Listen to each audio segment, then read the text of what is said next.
La Cofradía Internacional de Investigadores, a través del programa Huellas de Nuestro Tiempo, programa y ordena y organiza una serie de temas que a lo largo del año les va ofreciendo a ustedes. Entre esos temas siempre procuramos encontrar alguno que tenga fecha en el año que estamos, fecha de conmemoración. Por ese motivo siempre recordamos algún personaje, algún hecho y algún acontecimiento importante que cumpla el aniversario o el centenario en el año presente. Esto nos ocurre con Murillo. Murillo en el año 2018 se cumplen los 400 años, el cuarto centenario de su nacimiento. Murillo es gloria de Sevilla, también fue gloria de España. Murillo es uno de los pocos autores, pintores, escultores que en su época, en su vida, fue famoso y fue reconocido como tal, en este caso Murillo, en Europa. El siglo de oro y el siglo XVII es posiblemente el gran fruto de toda la cultura española. Huellas de Nuestro Tiempo presenta hoy Murillo, el cuarto centenario de su nacimiento.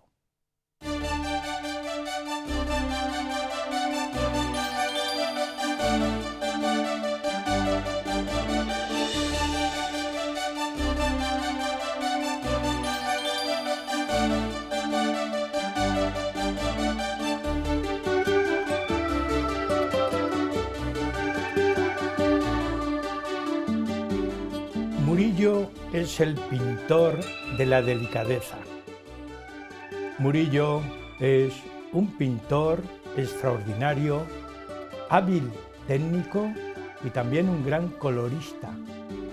He dicho pintor de la delicadeza, pero pintor de la gracia femenina e infantil. Cuando pensamos en Murillo, pensamos en un hombre apacible, tranquilo. Él asumió esa tranquilidad y esa paz rehuyendo la violencia en sus cuadros y en su pintura. Es el gran intérprete de las Inmaculadas y del Niño Jesús. Pero a pesar de todo, Murillo fue un hombre que cultiva el género realista, no solamente el religioso. Reúne en su figura y en su trabajo, en su pintura, lo natural español, pero también la gracia sevillana. Para hablar de Murillo, del cuarto centenario de su nacimiento, tenemos en el estudio a don José María Gómez Gómez, estudioso, pero también poeta, que con su quehacer continuo nos va a hablar hoy de este personaje y también nos va a recrear, como siempre, con alguna de sus poesías, poemas, sonetos, no sabemos. Yo ahora mismo puedo decir es una incógnita la poesía que nos va a ofrecer don José María, pero no es una incógnita que está con nosotros. Así que, José María, bienvenido y continuamos. Aquí estamos iniciando un nuevo año, efectivamente, con Murillo, que es sin duda uno de los grandes pintores, no solamente de la historia de la pintura española, sino de la historia de la pintura universal. ¿Qué podemos decir de Murillo antes de hablar de sus datos biográficos? Cuando pensamos en un personaje, yo he intentado, en mi corto estudio, porque no puedo estudiar de todo, pero gracias a vosotros yo estudio y me mantengo vivo en la cultura, que eso es importante, eso es lo que le da vida a la persona. Pues yo en ese estudio he intentado definir a Murillo, pero ¿por qué se le puede definir? Bueno, desde que yo era pequeño en la escuela primaria de mi pueblo, había un librito de lectura que se llamaba Héroes, y uno de los tres pintores que se incluían, que eran Velázquez, Goya y Murillo. Y Murillo empezaba aquella lectura diciendo: Murillo, el pintor de lo sencillo. Y siempre se me ha quedado esa imagen. Y es que la sencillez ha sido, digamos, la esencia profunda, la profunda sencillez de Murillo, que, bueno, pues su arte, su estética, abarca todos, digamos, las inquietudes y los movimientos y las técnicas de todo el siglo XVII. Él empieza siendo naturalista y un tanto tenebrista a la manera de Zurbarán y de sus maestros, Pacheco, etcétera, pero va evolucionando hacia el barroco, ya con Herrera el Mozo y con Velázquez, y después incluso pues conoce la pintura holandesa y la pintura de los Países Bajos, de Rembrandt, y también tiene influencias de ahí. Él introduce ese paisajismo tan interesante en la pintura española, y en fin, incluso pues luego en esas imágenes, en esas representaciones de la Inmaculada o del Buen Pastor y de San Juanito, camina un poco hacia el gusto rococó. Quiero decir que de alguna manera pues abarca todo el proceso de la pintura en el siglo XVII, y algo muy importante, no solamente es que empieza y va evolucionando, sino que en distintas etapas de su vida vemos que mantiene esa especie de eclecticismo. Sus temas efectivamente son amables. Son amables. Era un pintor de una religiosidad tan entregada y tan sincera, que en él no había tormento ni angustia. En él había digamos, un convencimiento, un dejarse en la fe, en Dios, en la Virgen, en los santos, que todo lo que pinta es positivo, amable. Incluso en esas escenas que mencionabas de la vida, de la pintura de género, de la vida callejera de los muchachos, de Sevilla, de picaruelos, hasta es una visión amable. Pero tiene una gracia, ¿verdad? Una gracia indudable. Tiene una gracia, yo he dicho, la gracia femenina, pero también el chico, el niño, que ya hablaremos de él, tiene una gracia pueril, una gracia de niño. Nadie ha pintado los niños como Murillo. Pues José María. Y a mí me llamó mucho la atención cuando yo he empezado a pensar un poco en el personaje. El 1 de enero de 1618 fue bautizado, fecha que se toma como punto de referencia. ¿Por qué? Porque esa es la fecha de la que no podemos dudar en el libro de bautismos de la iglesia de Santa María Magdalena de Sevilla. Allí consta, en la primera acta, ahí estamos visualizándolo, abajo a la izquierda, es el primer acta de bautismo del año 1618, y ahí, bueno, pues el licenciado Francisco de Heredia, digamos, certifica que bautizó a un niño, sus padres, da el nombre de sus padres, ¿verdad? Gaspar Esteban, de su madre María Pérez Murillo. Es decir, no tenemos constancia exacta de la fecha de nacimiento. Pero 2 o 3 días antes o un día antes se supone, entonces se bautizaban con mucha urgencia a los niños. En diciembre, al final de diciembre. Al final, hay quien dice que el mismo 31 es posible, o los últimos días de diciembre del 17. ¿Cómo fue su infancia? La infancia de este gran personaje. Bueno, pues fue bastante desahogada, porque era el menor de 14 hermanos, y en fin, y su padre, que era barbero, cirujano, bueno, pues vivía con cierta holgura, y su madre, pues pertenecía a una familia de plateros también, relacionados con pintores. Y lo que sucede es que a los 9 años y en pocos meses, quedó huérfano de padre y madre, ¿verdad? Y fue una hermana suya, Ana, la que lo acogió, y con la que, casada también con otro cirujano barbero, Juan Agustín de Lagares, que, en fin, los acogieron y vivió con ellos prácticamente hasta que se casó. Y fue, pues claro, su hermana mayor, pues como si fuese, hizo las veces también de su madre, ¿verdad? Con ellos se educó, incluso se llevaron tan bien que luego, pues, Juan Agustín de Lagares le pone también como albacea testamentario en su testamento, etcétera.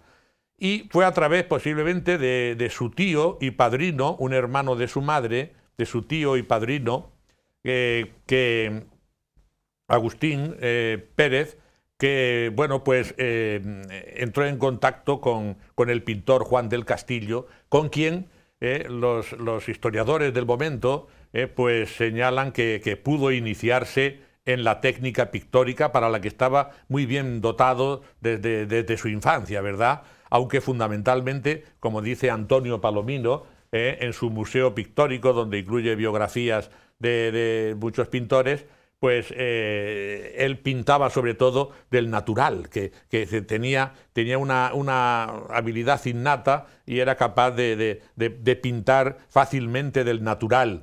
A ello le añadió su estudio y su conocimiento posterior de José María, sí. Como vamos a hacer un recorrido, tenemos tiempo en el programa, pero yo quiero destacar algo. Él nace en Sevilla, vive en Sevilla, promociona Sevilla, divulga Sevilla. Aunque estuvo fuera de Sevilla algún tiempo, vivió gran parte de ese tiempo en Sevilla.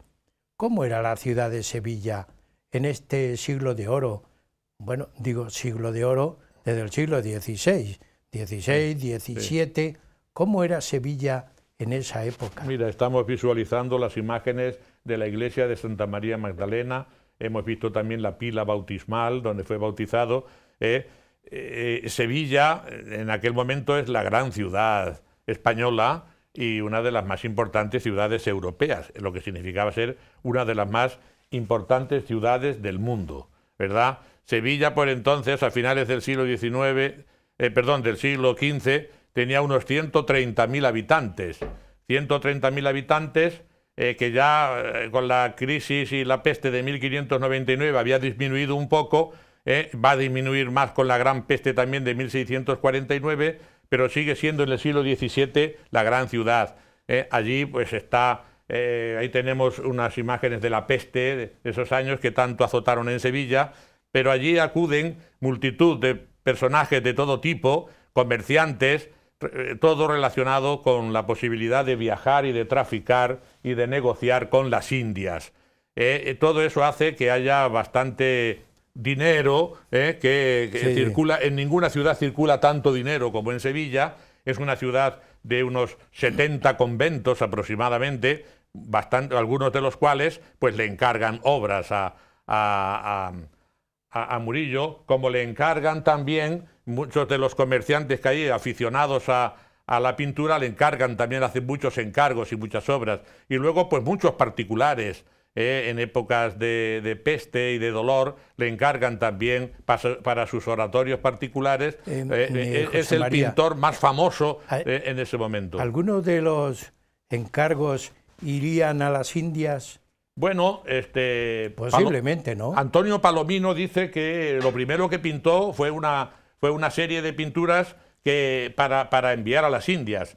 No se sabe nada más que ese dato. Y que con ese dinero que consiguió en esos primeros cuadros, pues él viaja a Madrid para informarse bien digamos, de la pintura, de la colección del patrimonio real, que entonces ya dirige Velázquez, al cual conoce también por su origen también sevillano, ¿verdad? Y a través de Pacheco, y que está durante unos meses y allí se pone perfectamente al corriente de la pintura de Velázquez, de la escuela madrileña y de la escuela italiana, sobre todo la escuela veneciana. Estuvo en Italia, fue a Italia. Eso posiblemente no. Eso no, Antonio Palomino lo niega. Dicen que se empezó a decir que había estado en Italia porque el pintor que no había estado en Italia pues no era pintor. Y entonces, no había adquirido la mayoría de edad. La mayoría de edad, exactamente, pero que no hay ninguna constancia, lo desmiente Antonio Palomino, repito, que escribe el Museo Pictórico y es contemporáneo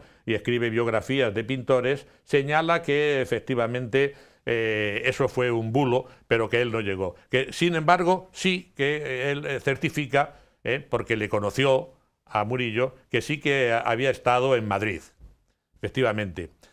Pero, claro...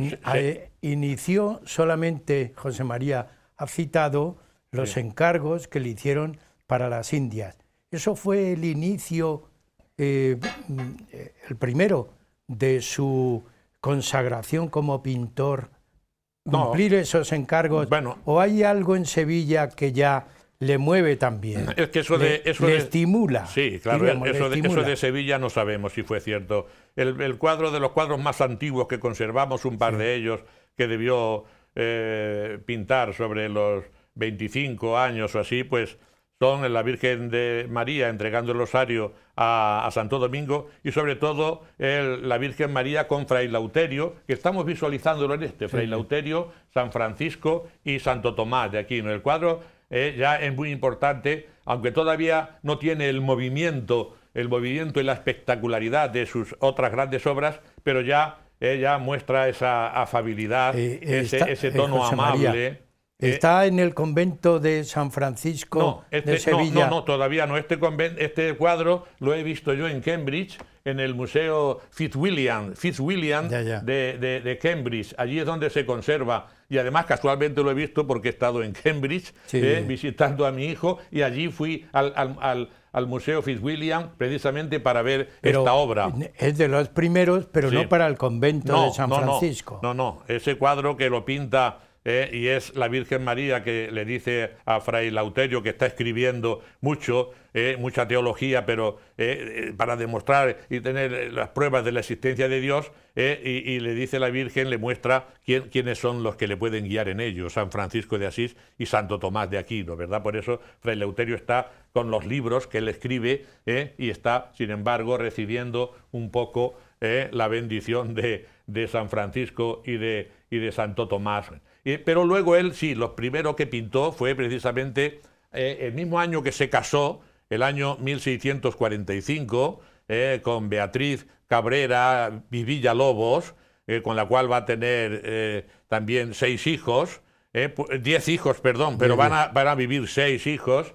Bueno, pues ese año recibe el primer gran encargo, que es precisamente la composición de 11 grandes cuadros para el claustro chico de San Francisco de Sevilla, del convento de San Francisco de Sevilla. ¿Continúan allí, José María? No. Esos se dispersaron con la Guerra de la Independencia, y el convento se arruinó y fue desmontado. Hoy pero está allí. Me parece que alguno volvió, ¿no? El Ayuntamiento de Sevilla, pero el Ayuntamiento de Sevilla está construido precisamente donde estaba ese convento de San Francisco, para el que él pintó ya unos cuadros que, aunque todavía no son los cuadros de la gran plenitud y de su etapa de esplendor que veremos en un segundo programa, pero ya indican, por supuesto, la capacidad de un excelente pintor.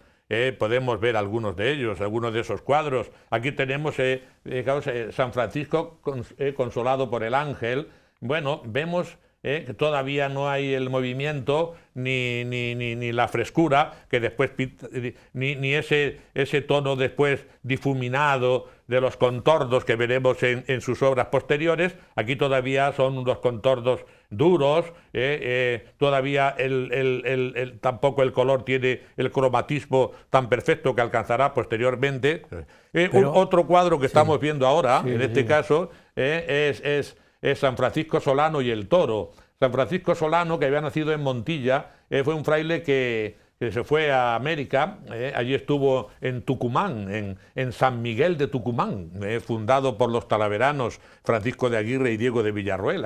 Allí él pues fue, y allí, bueno, pues este episodio narra cómo, estando haciendo una fiesta de toros, el toro se escapó de la plazoleta, de las talanqueras que tenían, salió por las calles y fue a dar delante de Francisco Solano, el santo, se humilló ante él, y él, con el cordón suyo franciscano, pues le le ató y lo llevó al corral tranquilamente, ¿no? Un episodio que se cuenta de él, ¿verdad? Sí. Pero se nota en estos cuadros que hemos visto la influencia que decías del tenebrismo, ¿verdad? Del tenebrismo y de Zurbarán también. Es muy marcado en esta época. Fíjate, vemos aquí cómo todavía le falta profundidad, la profundidad que dará luego después, pero vemos ya la gran capacidad. Este es San Diego de Alcalá dando de comer a los niños y a los mendigos.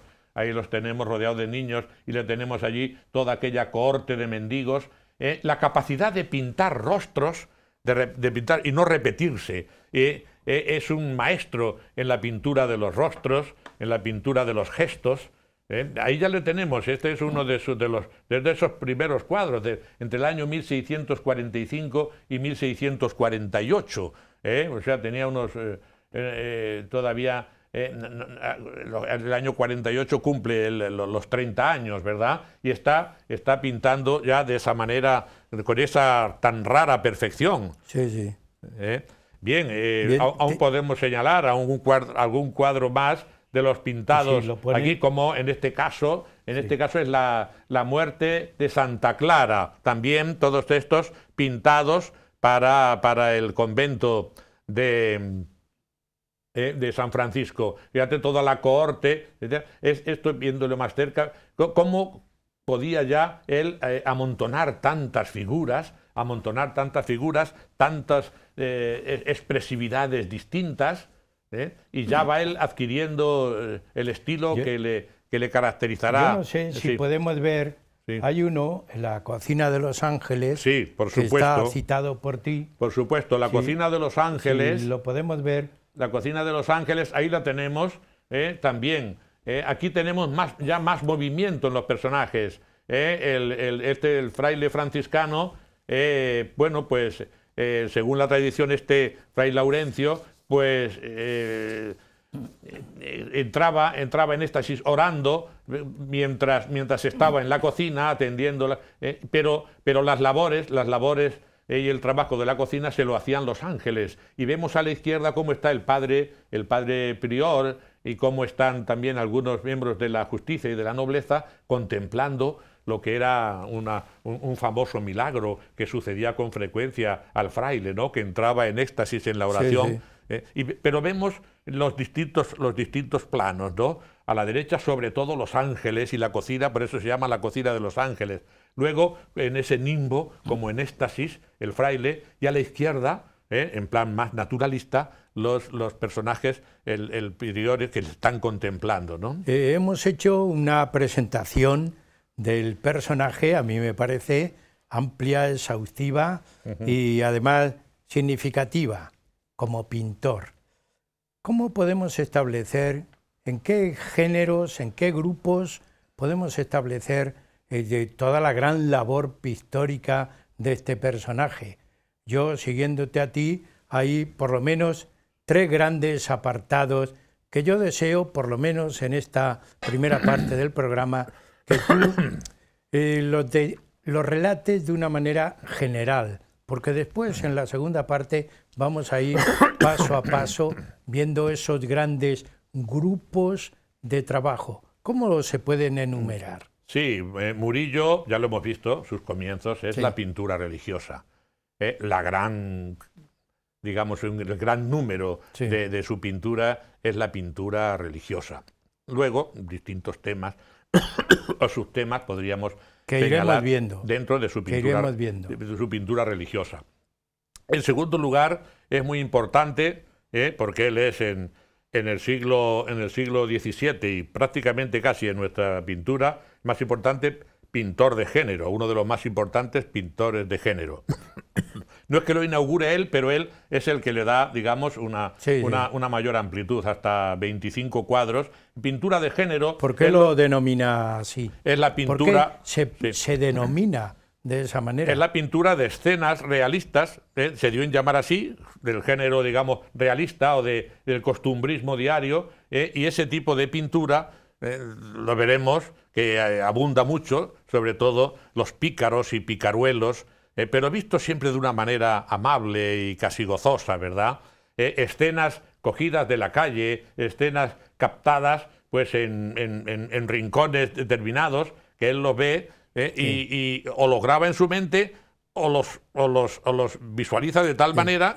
Lo iremos viendo sí, exactamente. Posteriormente. Y luego hay otro grupo. Luego está también muy importante sus retratos. Los retratos. Sus retratos, ¿no? Sí. Tanto sus autorretratos como los retratos que él pinta, sobre todo de sus grandes amigos y de aquellos mercantes, comerciantes que le encargaban obras. Sí. Y ahí también vemos distintos matices. Y hay un grupo que veremos, que no podemos olvidar, el de los niños.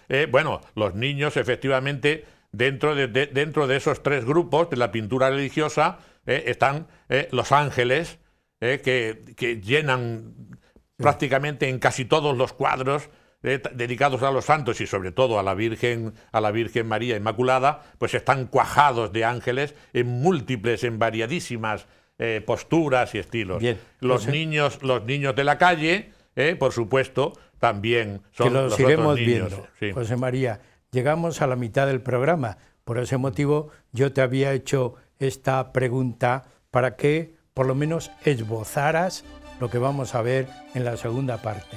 Amigos, estamos en el programa Huellas de nuestro tiempo, hoy hablando de Murillo, en el 4º centenario de su nacimiento. Un descanso y continuamos con ustedes.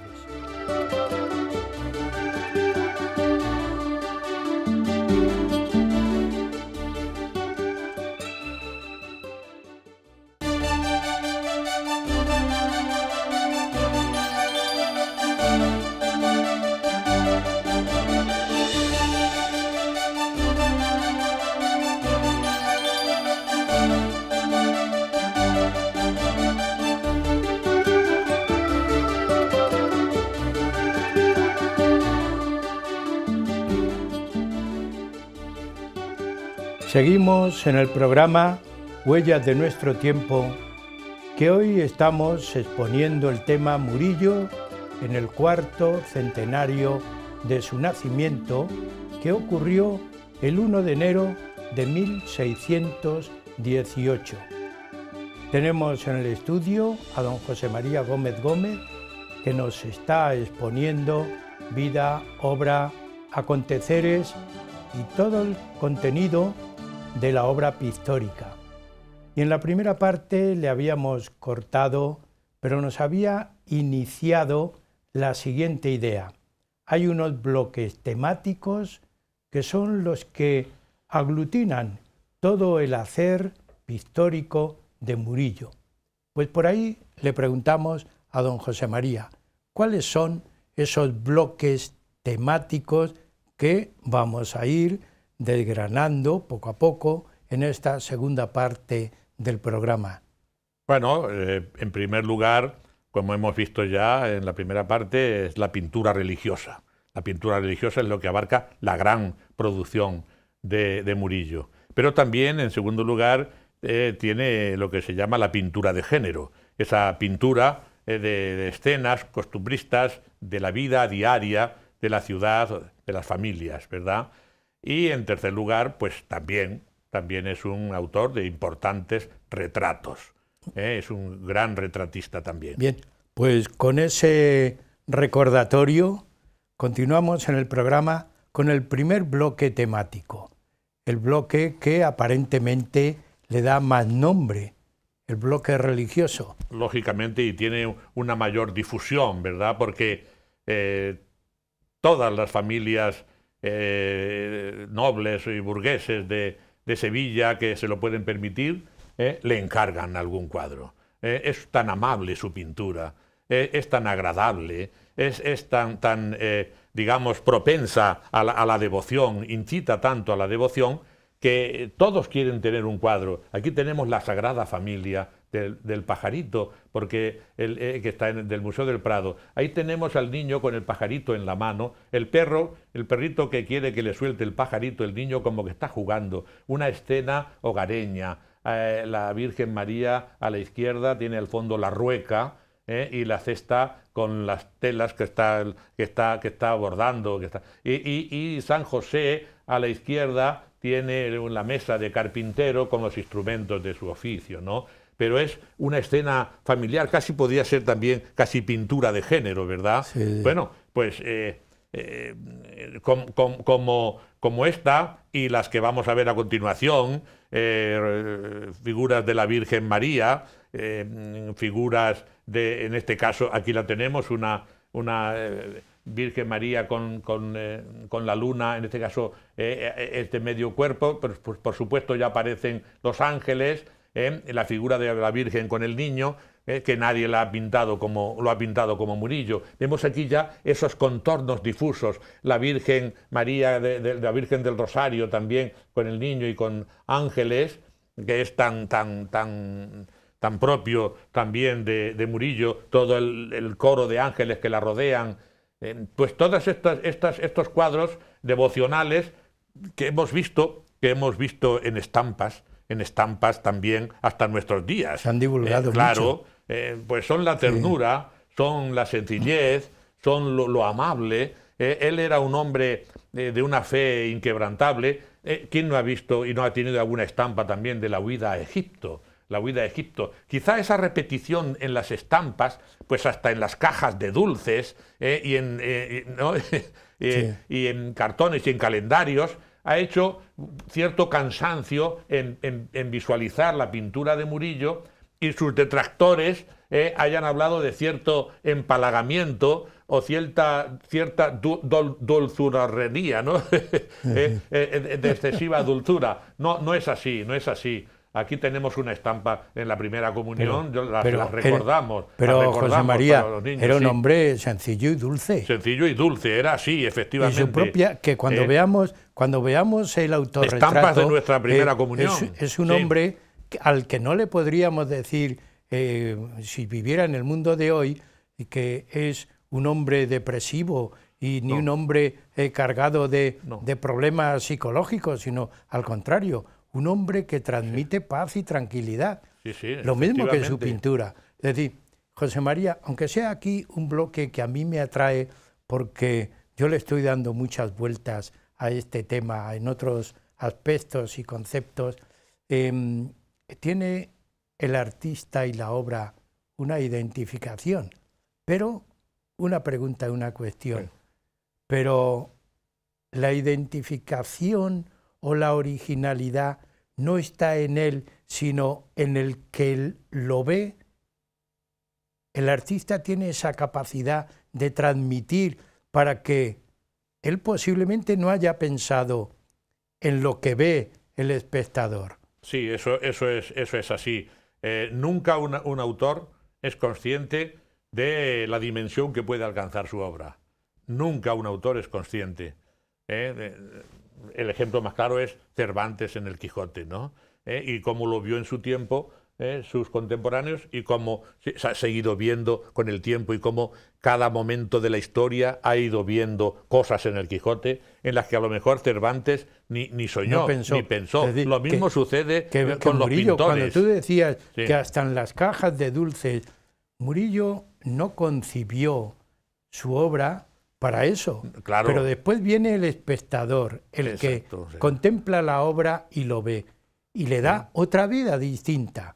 Por ese motivo, como crítica, aunque sea una crítica de inexpertos, puede valer el porqué, esa difusión.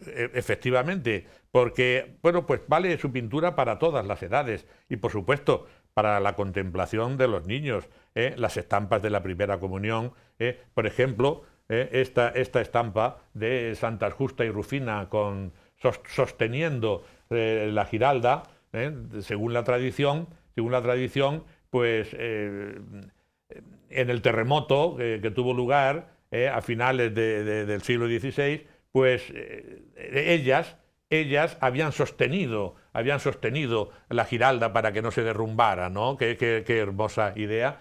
Y aquí lo constata en multitud de versiones. Ellas están con la palma del martirio cristiano y están ataviadas a la moda del siglo XVI y XVII, y están con los cacharros, son las patronas de los alfareros, eran hijas de un alfarero, y estando con los cacharros pasó la procesión, una procesión pagana, y entonces pues el gobernador quiso que ofrendaran esos cacharros para ese dios pagano que llevaban en procesión. Ellas se opusieron y fueron martirizadas, ¿no? Y son por eso, desde el siglo III ya, son las patronas de Sevilla. Aquí tenemos a Santa Ana enseñando, adoctrinando a la Virgen, ¿verdad? Y el fondo de los ángeles, como no podía faltar. Todas estas estampas que hemos visto que tenían nuestras madres en los libros de devoción, no digamos, ya si entramos en el Buen Pastor, claro, esta será una de las estampas más repetidas en la historia de la devoción, ¿verdad? Nadie le pinta, ahí tenemos al Buen Pastor con sus ovejas, nadie pinta las ovejas y los niños, y aquí vemos ya la profundidad del paisaje, porque estas ya son obras de su etapa ya rococó. San Juanito, el célebre San Juanito, San Juan Bautista, con el banderín y el cordero místico, una y otra vez el niño Dios. Y aquí tenemos a San Juanito y al niño Jesús abrazados, los dos primos, arropados por ángeles, y cómo no, la oveja a su lado, y aquí jugando el niño con San Juanito, que está con el banderín del Exeagnus, ahí está el cordero también, jugando, son los niños de la Concha, ¿no? Todos estos cuadros, pues repetidísimos, nos parece, pues ya, pues lo que los hemos visto tantas veces, que nos parece cosa baladí o una cosa dulzona. No empalagan, no, es el encanto de un hombre, de una fe sin fisuras, de una fe sin angustia. Es la sencillez que tú al principio del programa denominaste a Murillo. Murillo, el pintor de lo sencillo. De lo sencillo. Es decir, que yo me ratifico, y además me has ido respondiendo a la pregunta que yo te hice, porque es algo que yo le estoy madurando y dando vueltas. Es decir, el artista, cuando hace una obra y la envía, ha perdido la obra. La obra es de los espectadores. Efectivamente. Y por ese motivo, todos los espectadores a lo largo de la historia, con Murillo, han hecho suya la obra. Sí, sí. Murillo lo perdió, pero los espectadores lo ganaron. Efectivamente. Y luego se han ido haciendo copias y repitiendo copias. Están llenos los museos. Por ahí yo he estado... hace un mes estuve recorriendo los castillos del Loira. Allí en uno de ellos, en el patio de Villandry, allí he podido ver varios Murillos, varios retratos de este tipo, de copias que ya salían de su taller, que se multiplicaban, porque hasta entonces nadie había vendido tantos cuadros como Murillo. Murillo es un pintor, es el pintor más popular del siglo XVII, con diferencia. Ya lo veremos ahora al hablar de los retratos, los amigos y mercantes que le encargaban obras, pues, si con las que traficaban y negociaban ellos. Si te parece, continuamos con el segundo bloque temático, efectivamente, que es el bloque de... la pintura de género. La pintura de género. La pintura de género. Hasta 25 cuadros pintó Murillo, por lo menos, de los llamados de género, es decir, de estas escenas calcadas de la vida diaria de la calle, y sobre todo de los niños. Ahí tenemos, ¿quién no ha visto estas obras maestras? Este azacán, este niño que lleva el cántaro, porque con el cántaro pues está trabajando y llevando agua a las casas, eran los azacanes, y el niño está quitándose las pulgas, pero vemos que es un niño hermoso, digamos que no está escuálido ni desnutrido, aunque eso sí, está astroso, desarrapado, medio desnudo y descalzo. Así se puede estar en Sevilla, por la temperatura, ¿no? Aquí tenemos a los niños jugando a los dados, que era un juego prohibido entonces.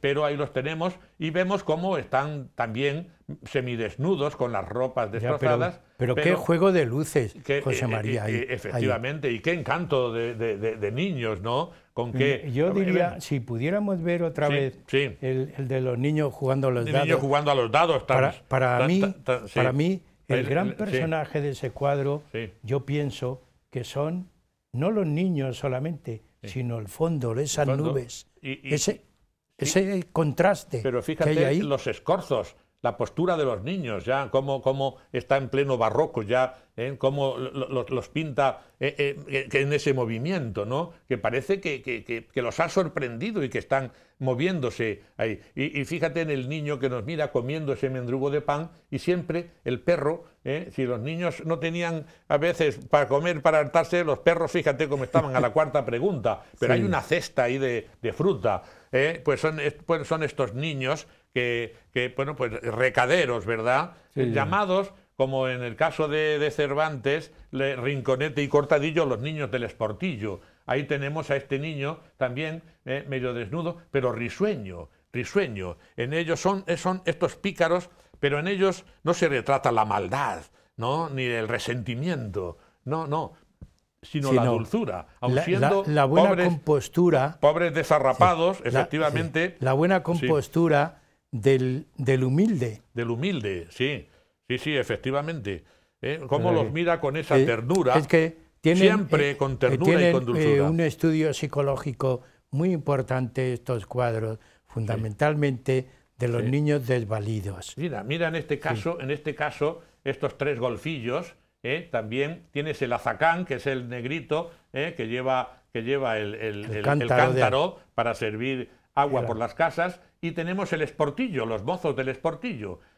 Este ha conseguido algo, el negrito tiene algo de hambre, le está pidiendo algo, el otro como que se lo está guardando, el otro nos mira sonriéndose, esas distintas, y cómo les da, unos los retrata en rincones de la calle, y como a otros, en este caso, pues se abre el campo con profundidad, ese paisaje que él hereda, en este caso, del gusto holandés, de Rembrandt, de Van Dyck, de los pintores holandeses, que él conoce a través de sus amigos holandeses y flamencos que vienen a Sevilla. Que vienen a Sevilla, sí, esos comerciantes atraídos también por la ciudad sevillana, claro que como decíamos al principio. Mira cómo está también están comiéndose un trozo de tarta, algo de algunas sobras de alguna casa de los ricos, y el perro siempre a la derecha está mirándolos, está comiéndoselo con fruición, ¿no? Como gozando en lo que va a zamparse, y vemos también el esportillo. El esportillo donde lleva la compra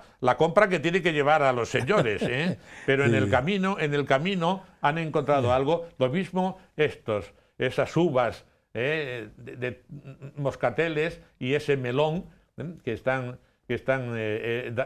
están dando cuenta. Eso sí, las ropas era más difícil reponerlas, pero hambre no pasaban. Vemos a los niños que son, bueno, bastante bien alimentados y comiendo, ¿no? Qué estampas para estudiar. La pintura de género maravillosa de Murillo, ¿no? En estos tonos ocres. Aquí no, ya veremos qué distinto cuando veamos en el próximo programa la gran pintura suya de las grandes obras y de la Inmaculada, o como hemos visto en el Buen Pastor, el colorido aquí es distinto. Estos tonos ocres.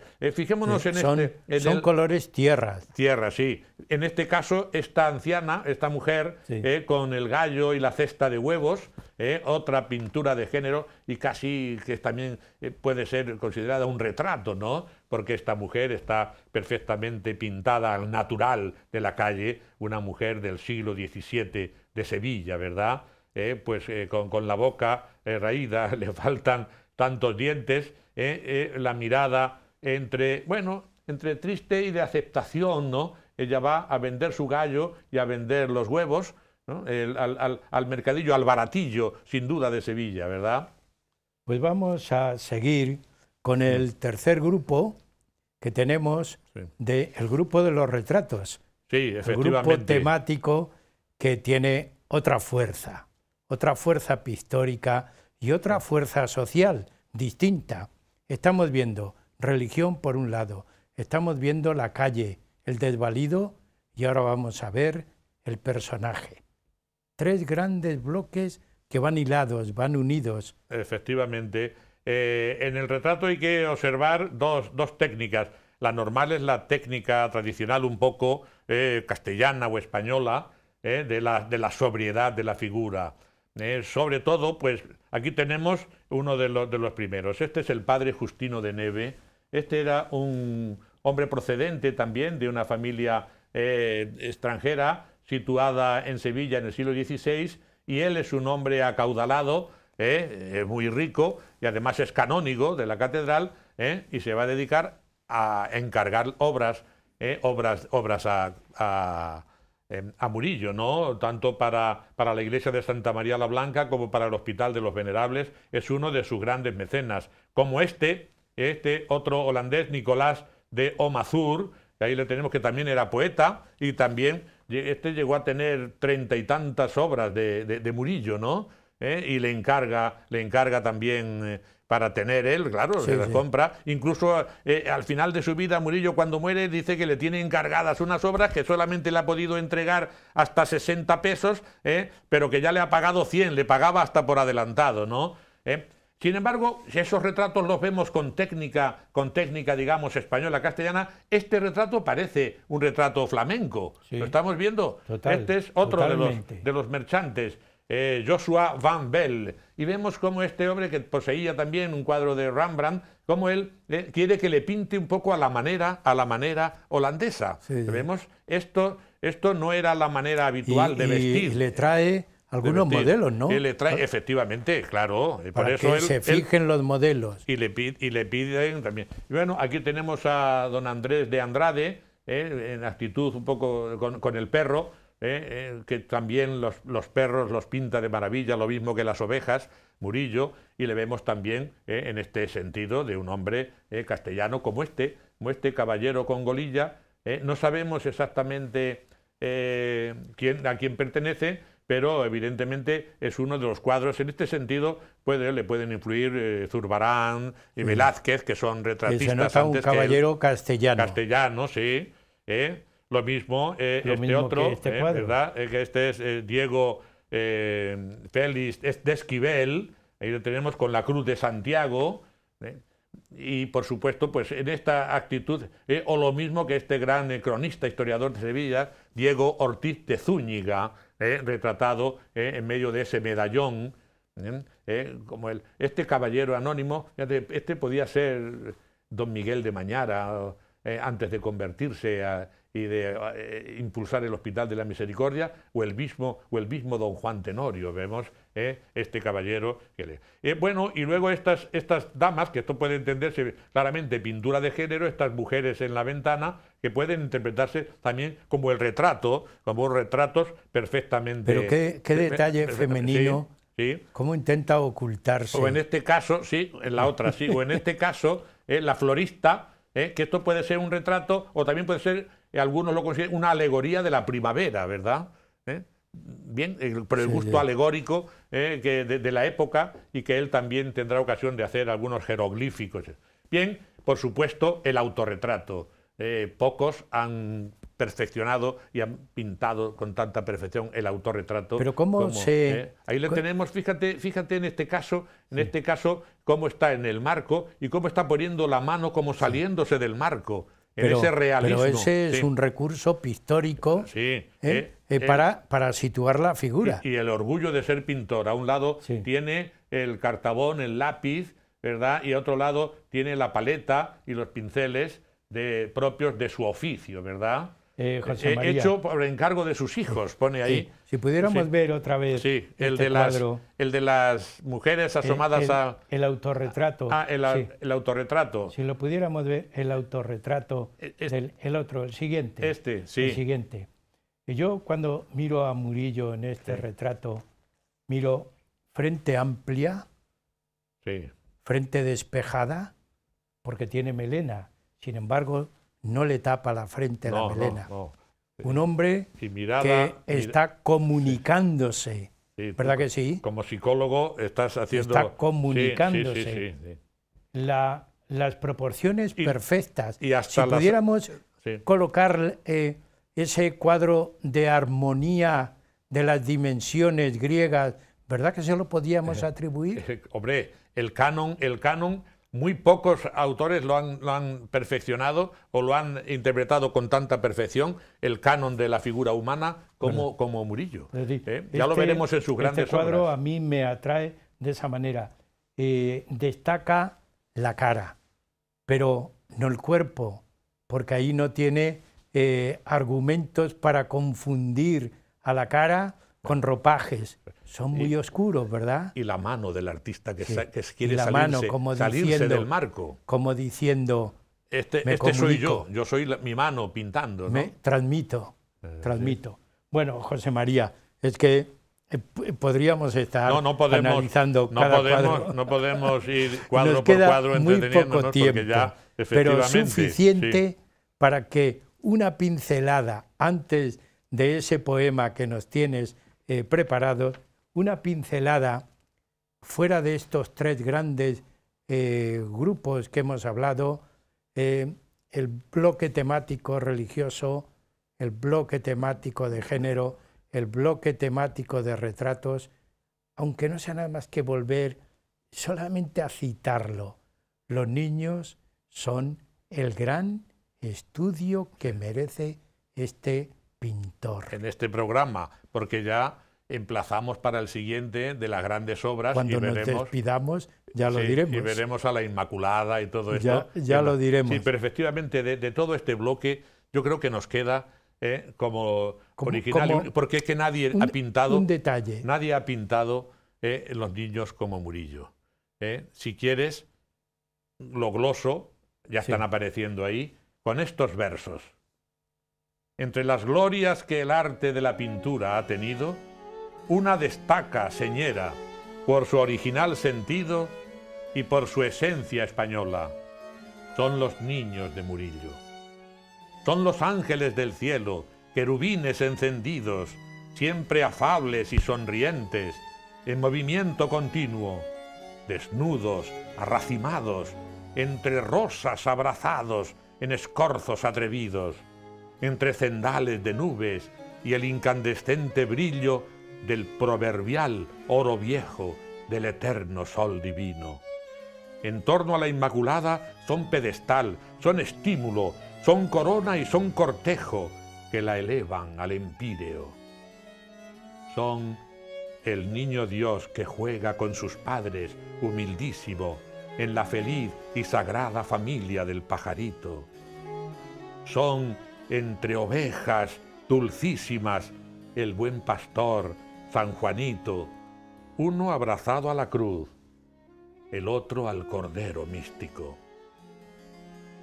Pero también son los astrosos mozuelos del esportillo, los muchachos de la calle que viven a su albedrío, los azacanes del cántaro, los rotos y descosidos que visten pobres harapos, deshilachados, raídos, como aquellos de Cervantes, Rinconete y Cortadillo. Comen mendrugos de pan, rajas de melón, racimos de moscatel transparencia y las sobras de los ricos. Son el hampa de Sevilla, son los buscones, los pícaros, pero en ellos no hay dolor, ni tragedia, ni suplicio. Son ángeles en la tierra, son los ángeles caídos, salvajemente inocentes, humildes, desposeídos, pero como los del cielo, son los niños de Murillo. José María, con esa última pausa, pensamos y reflexionamos que tenemos que hacer un segundo programa. No tenemos más remedio. Así que yo te emplazo y si te parece, continuamos hablando de Murillo en otro programa sobre su gran esplendor, sus grandes dotes, pero también sus grandes cuadros, en donde vamos a comprobar el contraste con todo lo que hemos visto en este primer programa. Así que yo te animo y lo hacemos. Claro que sí. Bien. Hay que completar ya la pues imagen entonces, de Murillo con lo mejor que escribió, que hizo además, que pintó, su obra de esplendor. Pues continuaremos en un segundo programa y animamos a nuestros espectadores y oyentes a que nos sigan, porque el siguiente programa verán ustedes Murillo con todo su esplendor. Muchas gracias por su atención y hasta ese próximo programa.